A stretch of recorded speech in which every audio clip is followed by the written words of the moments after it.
এবার বন্যা কবলিত এলাকায় নৌকায় করে ত্রাণ নিয়ে গেলেন বুবলি। দেশের ১১ জেলার বন্যা পরিস্থিতি ভয়াবহ। এ অবস্থায় বিপদস্ত হয়ে পড়েছেন জনজীবন। সাধারণ মানুষের পাশাপাশি বন্যার্থীর সাহায্য এগিয়ে এসেছেন বিনোদন জগতের মানুষও। কেউ সংগ্রহ করেছেন ত্রাণ, কেউ হাজির হয়েছেন বন্যা কবলিত এলাকাগুলোতে, কেউ বা তৈরি করেছেন গান, আবার কেউ কনসার্টের মাধ্যমে সংগ্রহ করেছেন।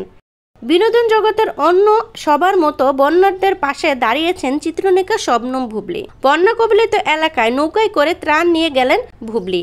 বৃহস্পতিবার ২৯ আগস্ট নিজের ভেরিফাই ফেসবুকে পোস্টে বন্যার্থীর সহযোগিতা আহ্বান জানিয়েছেন এই অভিনেত্রী। ফেসবুকে পোস্টে বুবলি লিখেছেন, নোয়াখালী বন্যা কবলিত এলাকায় বন্যার্থ মানুষগুলোকে কাছ থেকে দেখে কষ্টগুলো আরো দ্বিগুণ অনুভব হলো। আমার মতে করে আমি সবসময় চেষ্টা করি এই ভালোবাসার মানুষগুলোর কাছাকাছি থাকতে, কারণ এটা আমার মানসিক শান্তি। সত্যিকার অর্থে সবার একাত্ম ভালোবাসা। বন্যায় বিপদস্ত মানুষগুলোর জন্য ঢাকায় প্রচুর উপহার সামগ্রী জমা হয়েছে, কিন্তু তাদের কাছে এসব পৌঁছানো এখন সবচেয়ে বড় চ্যালেঞ্জ, কারণ বন্যার পানিতে যোগাযোগ ব্যবস্থার খুব নাজুক অবস্থা গ্রামের দিকে। তাই সবাইকে অনুরোধ করব বন্যার্থীদের কাছে যেন তাদের প্রাপ্য উপহার সামগ্রীগুলো পৌঁছায়, সেদিকে সবাই মিলে সহযোগিতা করি।